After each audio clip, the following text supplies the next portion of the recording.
जरा सोचिए, आप इसी देश में पैदा हुए, यहीं बड़े हुए और एक दिन कोई आपसे कहे कि आप तो इस देश के नागरिक ही नहीं हैं। आज असम में हजारों लोग इसी डर में जी रहे हैं। अब इस मामले पर यूनाइटेड नेशंस ने भी इंडिया को लेकर कुछ गंभीर बातें कही हैं। 19 जनवरी 2026 को यूएन की एक कमेटी CERD यानी committee on the elimination of racial discrimination ने भारतीय सरकार को एक जरूरी पत्र भेजा।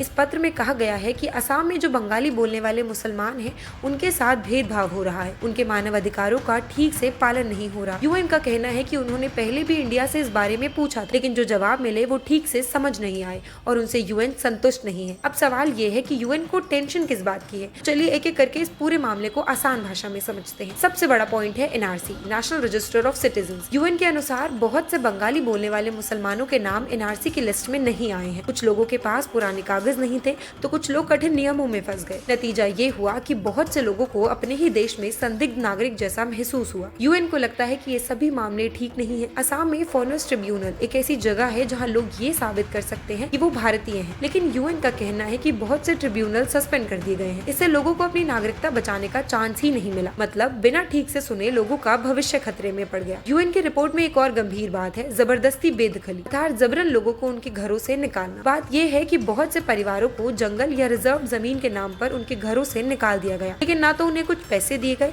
और न ही उनके रहने की कोई दूसरी जगह बनाई गई। इसके कारण पूरे परिवार बिल्कुल बेघर हो गए। यूएन ने 2024 के चुनाव के समय पर एक और बात पर चिंता जताई। उस दौरान घृणा भाषण और हिंसा के मामलों में तेजी आई। इस तरह की बातें समाज में डर, शक और बंटवारा पैदा करती है। यूएन का मानना है कि ये सभी चीजें हमारी सरकार और समाज दोनों के लिए ठीक नहीं है। रिपोर्ट में पुलिस और सुरक्षा बलों पर भी सवाल उठाए गए हैं। कुछ मामलों में जरूरत से ज्यादा ताकत का इस्तेमाल हुआ। यूएन का कहना है कि कानून को लागू करते समय मानवता और समझदारी बहुत जरूरी है। यूएन ने भारतीय सरकार से कहा है कि वो असम में इन लोगों के अधिकारों की रक्षा करे, इनके साथ ही इन बातों पर ठीक से जवाब दे और यूएन के साथ बातचीत जारी रखे। दरअसल असम में NRC और नागरिकता का मामला नया नहीं है। सरकार का कहना है कि ये सब गैर कानूनी प्रवासन और देश की सुरक्षा से जुड़ा मामला है। वहीं बहुत से स्थानीय लोग कहते हैं कि उन्हें बार बार शक की नजर से देखा जाता है। इसी वजह से समाज में गुस्सा और भेदभाव की बातें उठी हैं। ये मामला सिर्फ असम तक सीमित नहीं है। सवाल ये है कि भारत जैसे देश में नागरिकता, कानून और मानव अधिकारों के बीच बैलेंस कैसे बनाए रखा जाए। अब देखना यह है कि भारतीय सरकार यूएन की इन बातों पर क्या प्रतिक्रिया देती है और स्थिति बदलती है या नहीं।